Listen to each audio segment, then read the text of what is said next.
Most people try to create a new personal reality as the same personality, and it doesn't work. We literally have to become somebody else. So then you would have to agree with me then all this information that you're learning today would inspire new thoughts, yes? And new thoughts should lead to new choices, yes? And new choices should lead to new behaviors.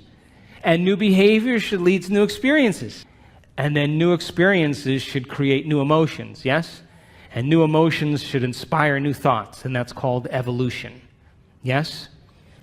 So then those emotions that Greg was talking about this morning, that the majority of people in the Western world spend the majority of their life living by the hormones of stress. Now, stress is when your body's knocked out of homeostasis. The stress response is what your body innately does to return itself back to order. That's the first definition of resilience. Now, you have three types of stress. You have physical stress, like an injury, an accident, a fall, a trauma. You have chemical stress, like viruses and bacteria and blood sugar levels and heavy metals and hormones and foods and hangovers. And then you have emotional stress, right? Traffic jams and internet connections and second mortgages and single parenting and 401ks. And each one of those things knocks your brain and body out of balance. And all organisms in nature can tolerate short-term stress. If the deer gets chased by a pack of coyotes, if the deer outruns the coyotes, 15 minutes later it goes back to grazing and the stress is over. Human beings are different. We can turn on the stress response just by thought alone. You can begin to think about some future worst-case scenario, and because the privilege of human beings is that we can make thought more real than anything else, we can focus on that possibility to the exclusion of everything else. And you can knock your body out of physiological balance just by thought alone, and your body, as the unconscious mind, believes it's in that experience in the present moment. And we can unfold past bitter memories that are tattooed in the recesses of our gray matter, and like magic, we bring them to life, and in that moment, it's real.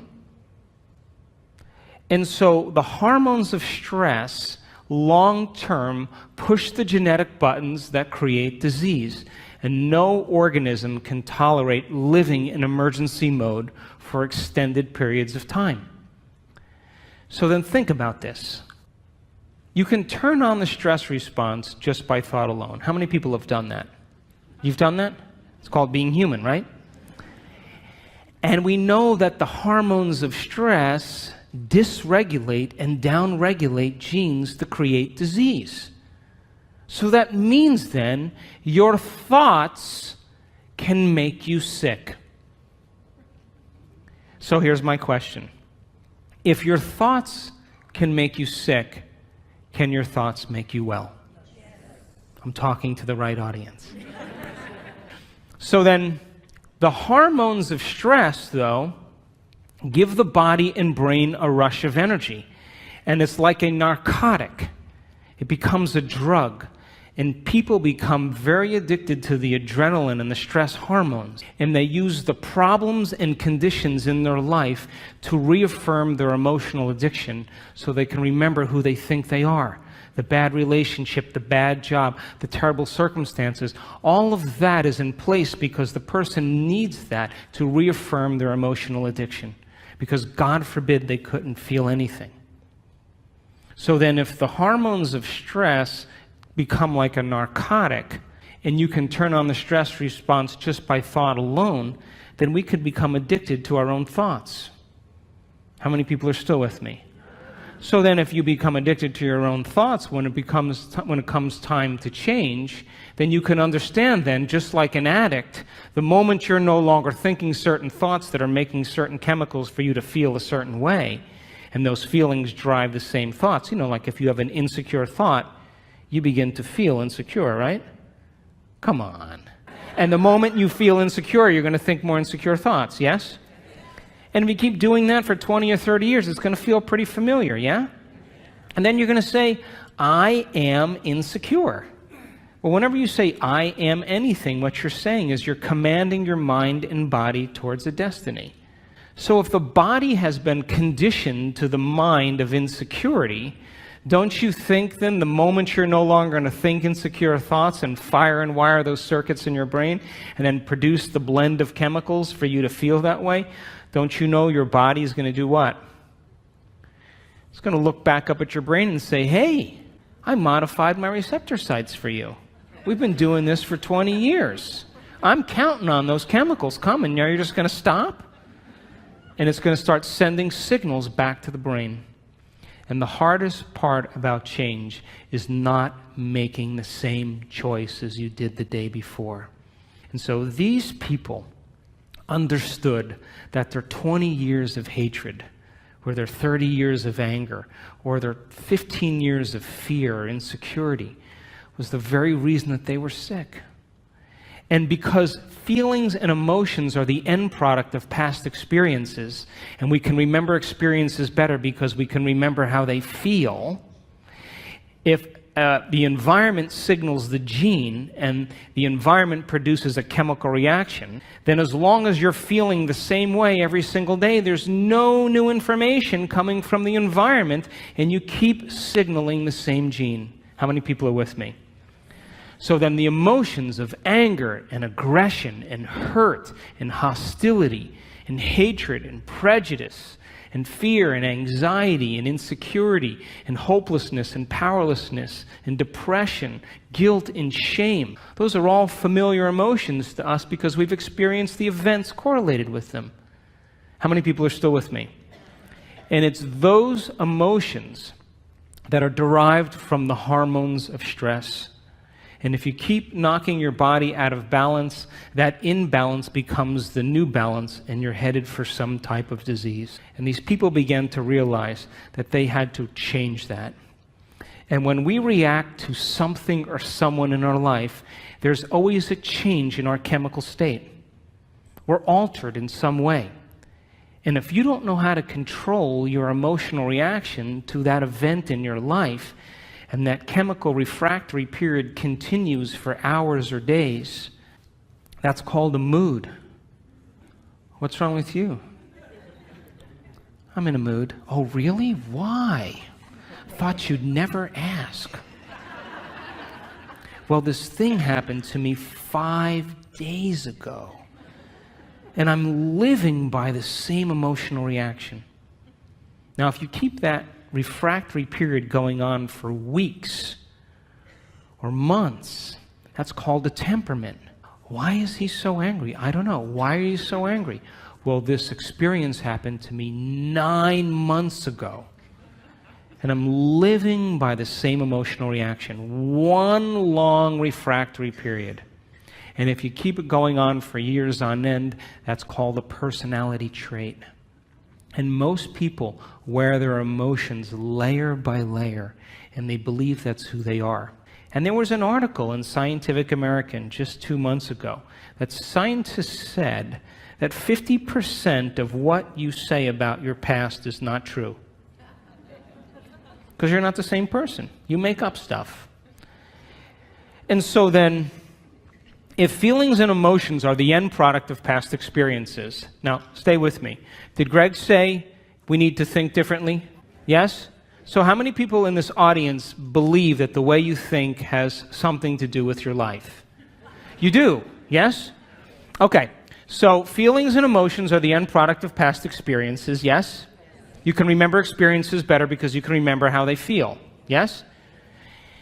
So then, if you can't think greater than how you feel, or feelings have become the means of thinking, are you thinking in the future or are you thinking in the past? And as long as you're thinking in the past, what are you creating more of? Quantum model of reality still applies. And so, if you're feeling the same way every single day, then according to our biological model, it means nothing. Is that right? Because how many potentials exist in the quantum field? How many? So with every new experience, there should be a pretty good emotion, right? You should feel overjoyed or in awe and wonder. or excited or inspired or in gratitude or appreciation, an elevated emotion. But living by those same familiar emotions means nothing new is happening in your life, and the body as the unconscious mind, as long as we're living in the same familiar feelings, is believing it's in the same past experience 24 hours a day, 7 days a week, 365 days a year. And if the body's become the mind of that emotion, then the body literally is living in the past. And we can't create a new future holding on to the emotions of the past. So these people began to realize that no one or nothing was worth it, and that the hormones of stress endorse the ego for us to become selfish. Because when an animal is threatened by something in its external environment, the job of the organism in emergency and survival is to take care of the self. And we identify the self as a body in the environment and in time. When the zebra is being chased by the lion, she's only concerned about three things. Her body, like I better take care of this, so I better put my attention on it. The environment, where am I going to go? And how much time do I have to get there? And when you and I live by the cocktail of those stress hormones, we obsess about our bodies, our hairstyle, our face, our weight, our problems, things in our environment, things we have, things we don't have, and we obsess about time. But that's not who you are. Because as long as you're living by the hormones of stress, you're living as a materialist. Because the hormones of stress cause us to believe that the outer world is more real than the inner world. And those hormones absolutely make us feel separate from possibility. Why? Because when you're being chased by a lion, it's not time to create. It's not time to trust. It's not time to learn. It's time for emergency. So the majority of people in the Western world spend the majority of their time preparing themselves for the worst case scenario and protecting themselves from it. They're basically trying to predict the future from the past. And when we get it right, you know what we say, right? You need to hang out with me. See how smart I am? But what happens when it doesn't happen? That's called anxiety. That's called neurosis. It's called insomnia. And so when we live by the hormones of stress and we're defining reality by our senses, we become materialists because we feel separate from possibility, and all of our attention goes on our bodies, the environment, and time. Another way to say that is, from a quantum perspective, the atom is 99.9999% energy and information, and we're putting all of our attention on the particle, and we're missing out on possibility. And so these people had to hit a point of crisis where they finally started taking their attention off their outer world and started to ask themselves some bigger questions. Who am I? What is a greater expression of myself? What would I have to change to be happy? Who in history do I admire that I want to be like? And they began to contemplate and speculate and rehearse who they were going to be if they got better. And the mere process of thinking about who they were going to be began to change their brain. And when you marry a clear intention, intention is a thoughtful process, with an elevated emotion, that's a heartfelt process, you move into a new state of being. And as they began to remind themselves every single day of who they no longer wanted to be, and they reminded themselves every day of who they did want to be, they began to cause their brain to fire in new sequences and new patterns and new combinations. And whenever you make your brain work differently, you're changing your mind. Because according to neuroscience, mind is the brain in action. Mind is the brain at work. So they reminded themselves every day of who they wanted to be, and they began to fire and wire new circuits in their brain that became the very platform of the foundation of who they would become. But here's the point. They said, I'm not getting up from this meditation until I feel like that person. Now, The privilege of being a human being is that we can make thought more real than anything else. And when the thought in their mind became the experience, their heart began to open, and their body, as the unconscious mind, began to believe it was in that new future, in the present moment, and they were literally signaling new genes in new ways ahead of the environment. And as they began to fall in love with themselves and gave thanks before it was made manifest, the emotional signature of gratitude means the event has already happened. And so now they were giving their body a taste or a sampling of the future in the present moment. And every day they did it over and over again. And they were unmemorizing emotions that kept them connected to the old self. And they were reconditioning the body to a new mind and to a new emotion. And that heart of theirs began to open. And they went from selfish to selfless. And they moved from a state of survival to a state of creation. And when they were no longer thinking and feeling in the same way, they moved into the fourth quality. They had long moments where they lost track of time and space.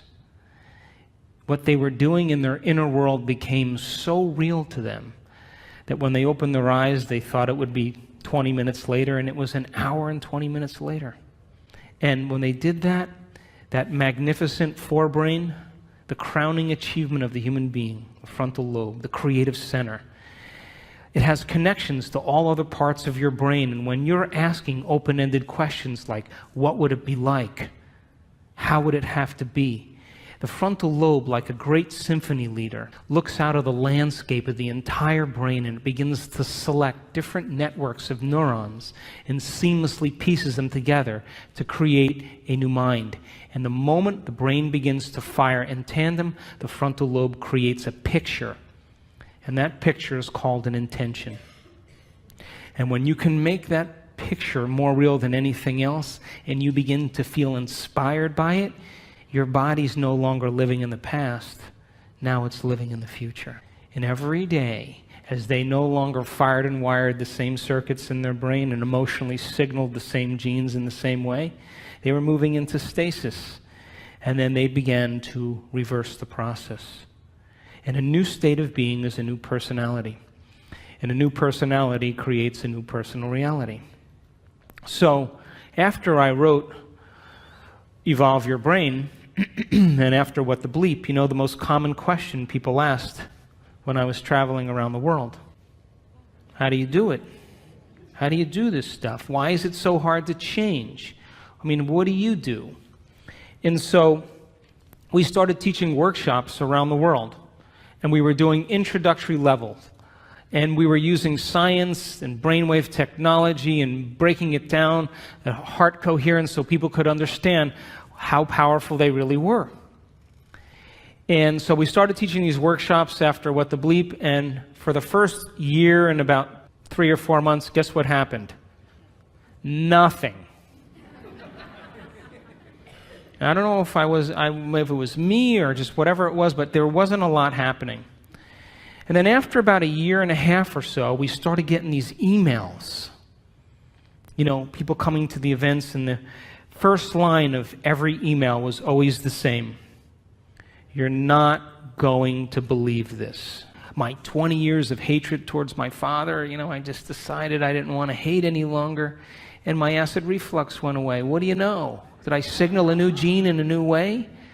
And people started to correlate what they were doing. They were actually practicing it consistently, not as something that they had to do, but something that they wanted to do, because they believed it was possible. And if you knew that you were a creator of reality, that your thoughts have something to do with your destiny, if you knew that on a gut level, would you ever miss a day? Never miss a day. And would you ever let a thought slip by your awareness that you didn't want to experience? And so when we started seeing the feedback started to come in, people started saying, hey, I'm feeling better, things are starting to happen in my life.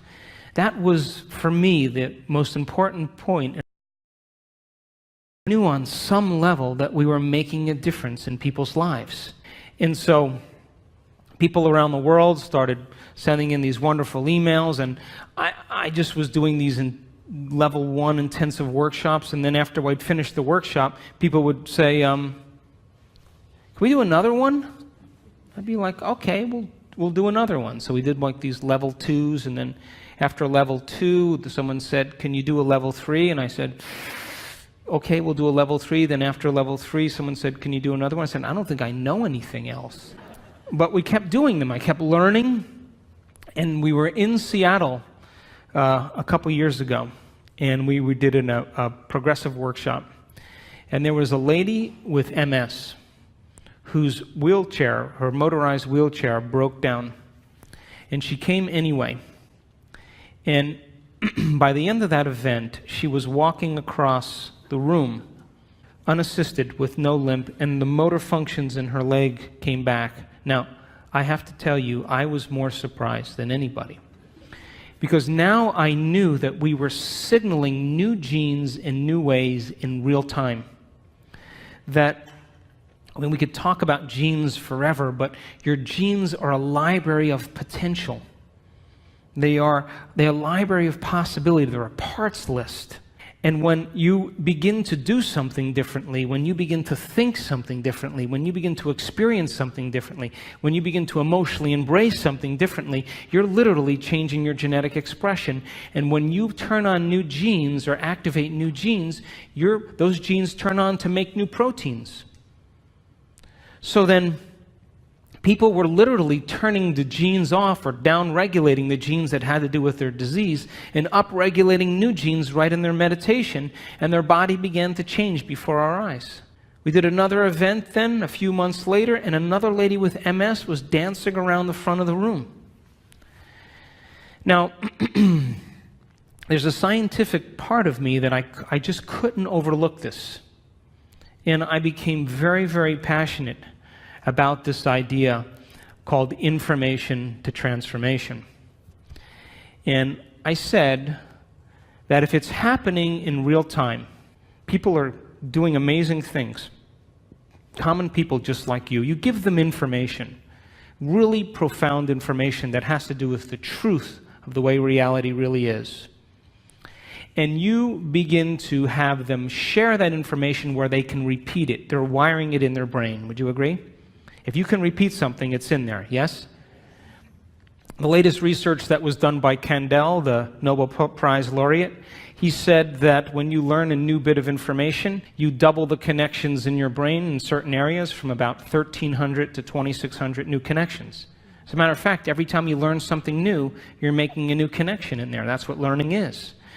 So he saw that you increase the number of connections in your brain just by learning a few bits of information, but if you don't revisit that information and review it, those connections prune apart within hours, within days. So it's important then for students to be able to learn the information and then repeat it. And then that information, then there should be some instruction, and to demystify it so that they can understand that they can have a new experience. And that new experience should produce some type of transformation. And if it's happening in real time, we should measure that transformation in our seminars. And if we can measure that transformation and begin to interpret it, synthesize it, all of that information then that we've measured is more information to teach transformation better. And if people continue to transform and we measure it, that's more information to teach transformation, and we begin to close the gap between knowledge and experience. How many people are with me? So this year, in February, we did our first advanced workshop, and we had people from all over the world come, and it was in Carefree, Arizona. And I brought in a team of technicians and neuroscientists, and we brought in a physicist from St. Petersburg, and I wanted to begin to measure transformation. And we measured the energy field of the room, because everybody says, oh, wow, the energy was really great in the room. Well, I wanted to see if there were physical changes taking place in the room. I wanted to measure the energy field around people's body. That if photons become excited and you begin to experience elevated emotions, emotions are just energy. And as Greg talked about, the coherence that's created from an elevated emotion broadcasts a signal into the field that is, feet to meters wide. And then if we could measure all of those things and we can consistently have people retreat from their life for 4 days to no longer return back to the same environment that reminds them of who they think they are. So for 4 days, people retreated from their world. And we started at 6 in the morning, and we went till around 6 or 7 at night. And these people were passionate about transformation. And we recorded amazing things. And I'm going to show you some of those pictures after we take a break. But it begs the question then, if your personality creates your personal reality, and you walk back into your life every single day, and you see the same people, and you go to the same places, and you do the same things at the exact same time, then it's your external environment that's turning on different circuits in your brain, causing you to think equal to everything that you know. And as long as your same environment reminds you of who you are, and you're thinking equal to your environment, then your personal reality is creating your personality. And there's a dance between the biology in your inner world and the experience in your outer world, and that tango is called karma.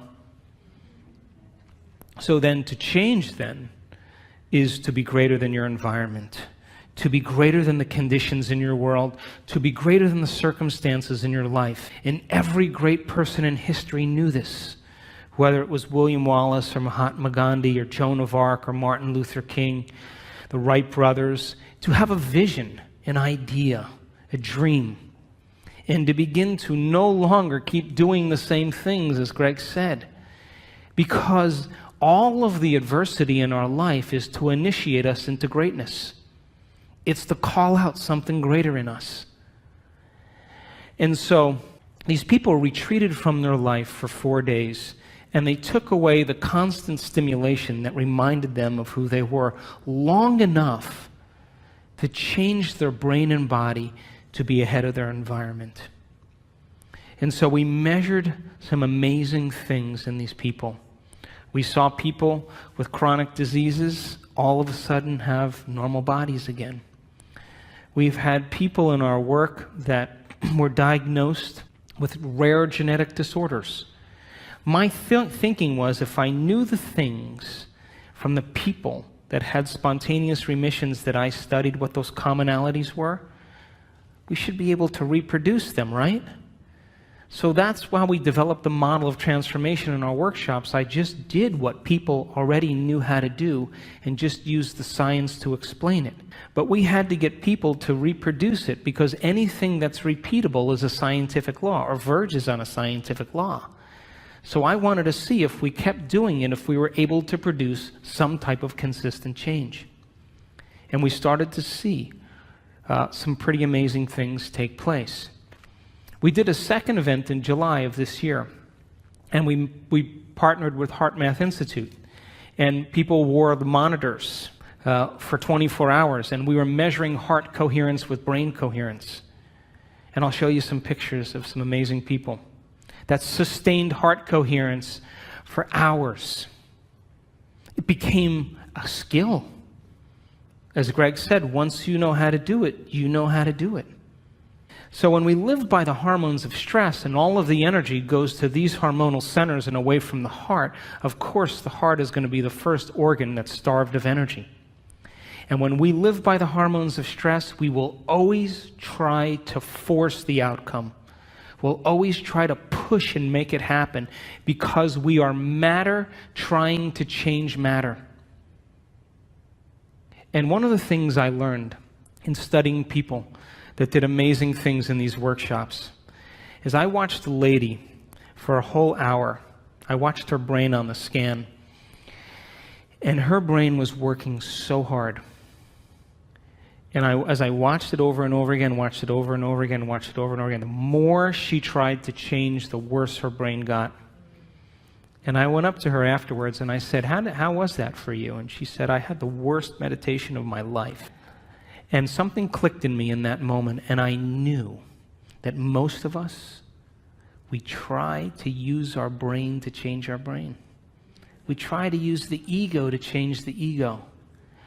We try to use the program to change the program, and it only endorses it. And in that moment, something clicked, and I knew that they had to become pure consciousness, that they had to get beyond their body, get beyond their environment, and get beyond time. Because when you become pure consciousness, and we have all the biological and neurological machinery to do this, by the way, you come preloaded with everything you need. You don't need anything else. That when you forget about yourself, when you become nobody, no one, no thing, nowhere, no time, and you become pure consciousness, a thought impossibility. The moment you are consciousness, now you have dominion over your body. Now you can change something in your environment, and now you can create some future time. And the moment we saw people become pure consciousness, and we will talk about that after the break, the brain naturally gets organized. The hormones of stress, when we are under the gun of the fight or flight nervous system, the brain and the heart move out of rhythm. It's like a group of people playing the drums all at the same time with no rhythm. It's noise. And that's what happens to the neural network in the heart and the neural networks in the brain. And they actually, if you saw the brain on a functional scan, it begins to compartmentalize.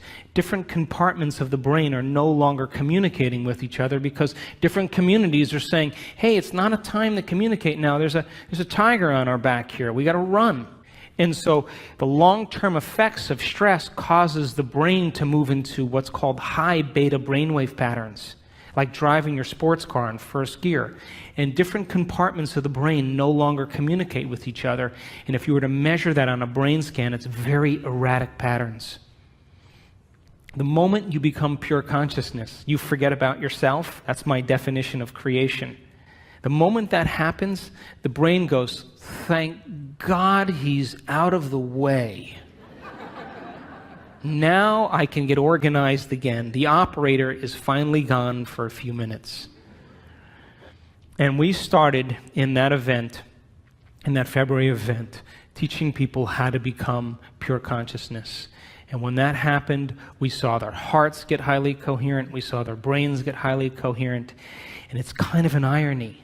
If you want to change something about your body, you got to forget about your body. You want to change something, problem in your life, you got to forget about your life.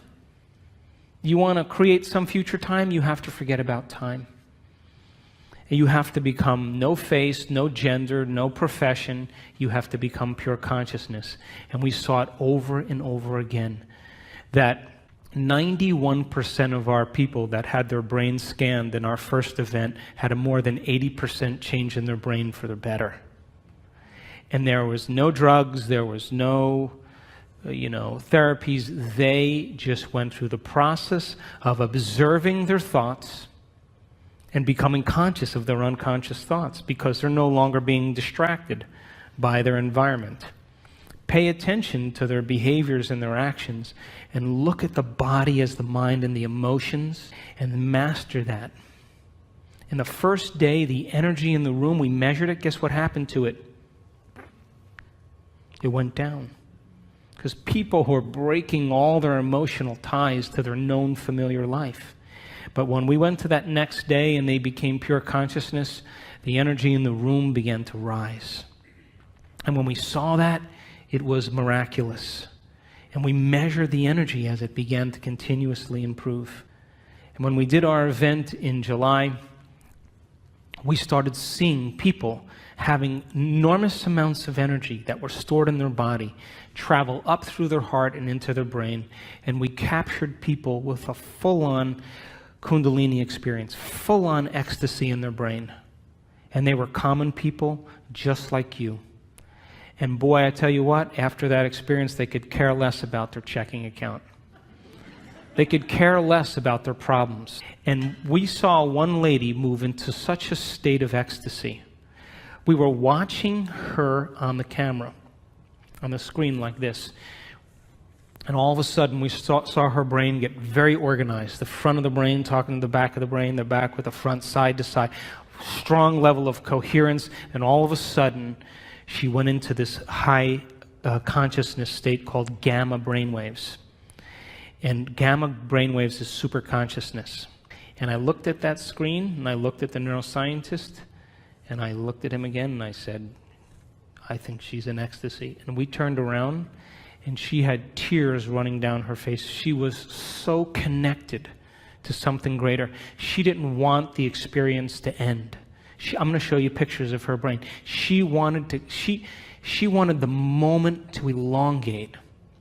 She felt so connected, and all of a sudden, when that posterior pituitary turned on and released all that oxytocin into her brain, guess what it did to the amygdala where all the stress circuits are? It anesthetized, it shut down fear, it shut down hostility, it shut down sadness. Those circuits are turned off when oxytocin is like that. And the heart begins to open its vascular channels and motility increases, and she feels connected to something greater.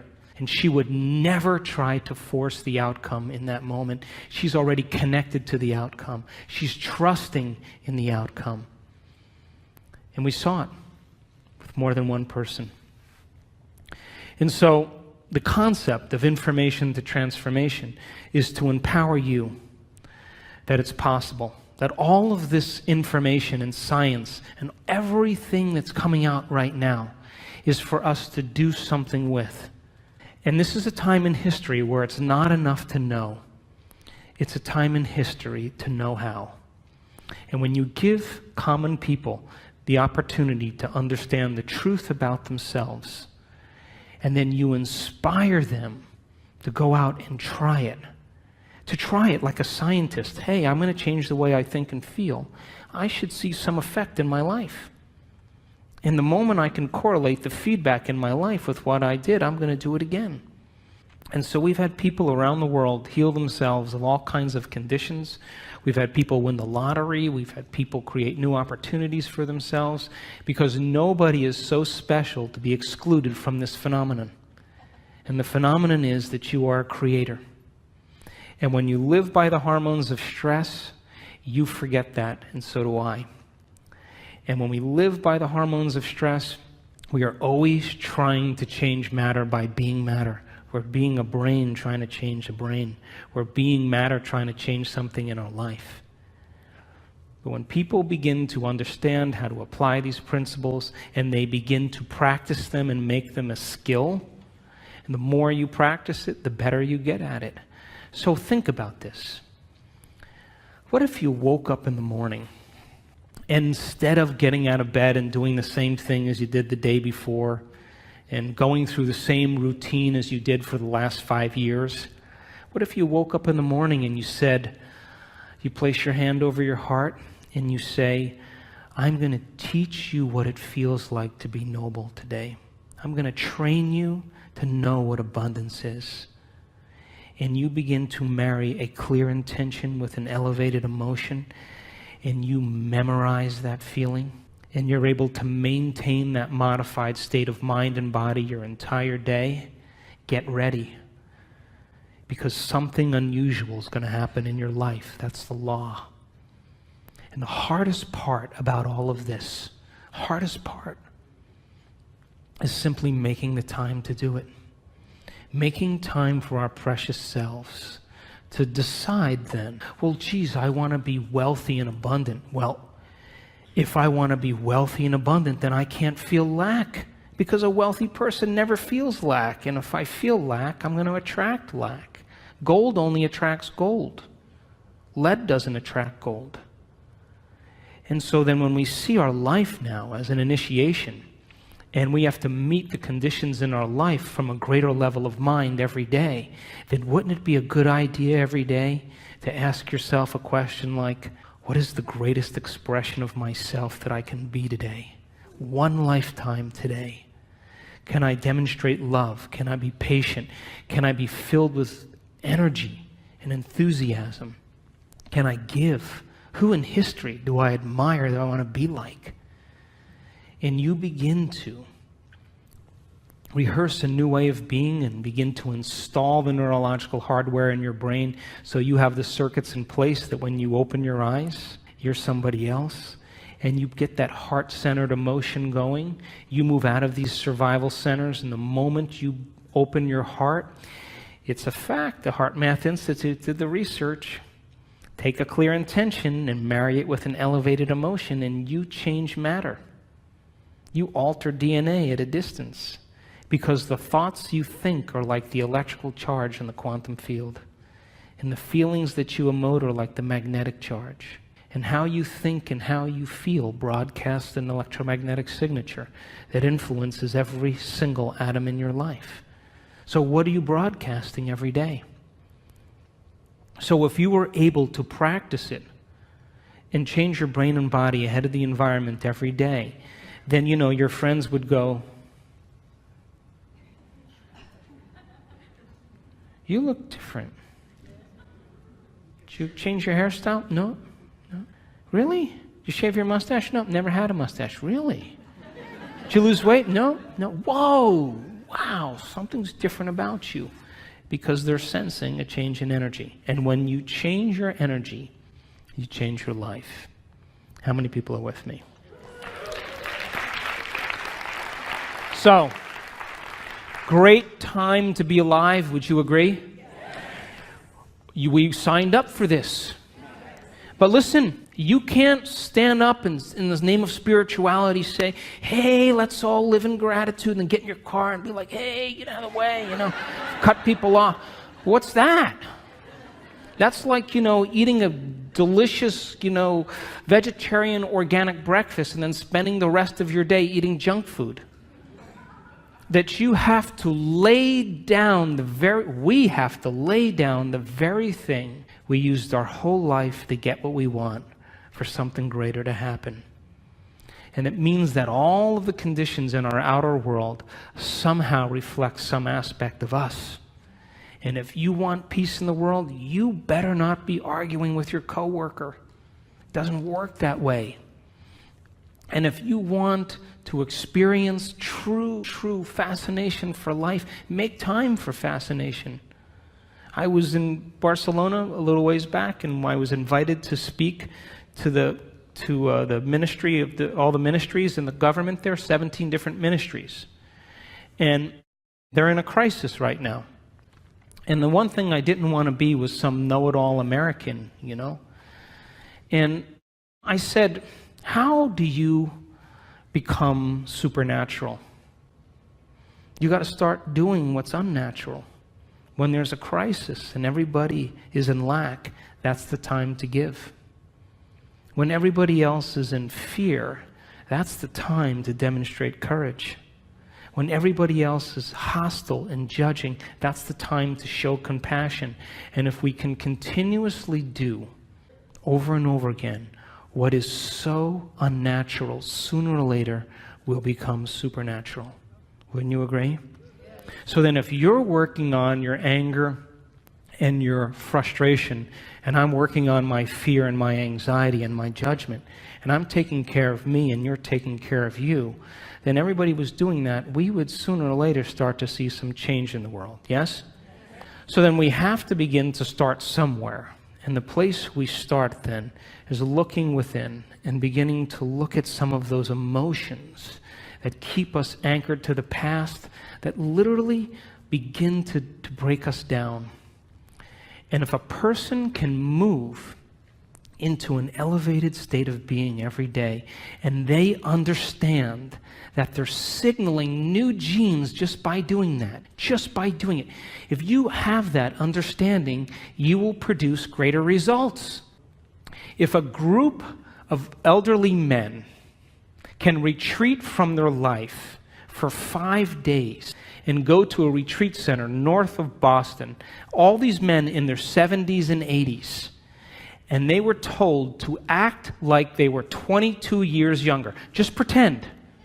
And they had, magazines with Mickey Mantle and Joe DiMaggio and Marilyn Monroe movies, and they had papers with current events. And for 5 days, they hung out with other men, and they just pretended like they were 22 years younger. They took height measurements, weight measurements, range of motion measurements, finger length measurements, extremity measurements, and cognitive tests. At the end of 5 days, guess what? 60% better scores on cognition. Finger lengths, all of them longer. Range of motion, all improved. Some of them were playing touch football again without their canes. Who are you pretending to be? Because if you can begin to understand that when you begin to change your state of being, that a thought begins to activate new neural networks in your brain. New neural networks in your brain begin to fire and wire to create a hologram or a picture. That hologram or picture signals the limbic brain to make neuropeptides, and neuropeptides are chemical messengers that signal hormones, and hormones and neuropeptides begin to dock on receptor sites of cells, and cells begin to get a new message and signal new genes, and new genes make new proteins, and new proteins means the expression of life, and the expression of life is equal to the health of your body, just by changing a thought. So then, if you woke up every morning and you pretended to be genius of the universe, unlimited mind, healthy, you would probably have to stop on the side of the road with your pen and write down the download that you were getting from the field because you never thought in that way. And so you and I have been hypnotized and conditioned into believing that we need a reason for joy, that we need a reason to give thanks. We need a reason to feel inspired. That's the old model of reality, of Newtonian physics, of cause and effect. Wait for something outside of you to change how you feel inside of you.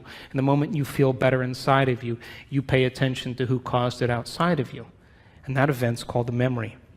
That's cause and effect. Quantum model of reality, as Greg said, is about causing an effect. Begin to change how you think and feel, broadcast a whole new electromagnetic signature, and give thanks before the event is made manifest.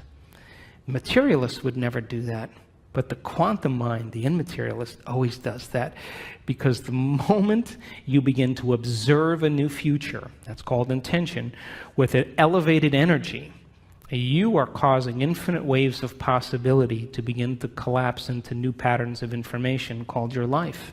But if you're observing your life from the same level of mind every day, and you begin to anticipate the next experience based on your past, I'm curious, tell me where the unknown is going to show up in your life. Is there any room for that? It would just be too inconvenient. The alien ship landed in the back. Are you kidding me? Dancing with the Stars is on tonight. Can they come back tomorrow? I'm busy. This is inconvenient. So this is a time in history where we have to meet these challenges with a greater level of mind. And we can't keep doing the same things, thinking the same thoughts, performing the same actions, and living by the same emotions and secretly expecting our life to change.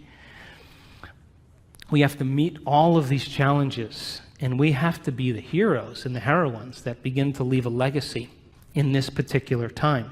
There's a stigma that you and I have been conditioned into believing that all leaders get it in the end.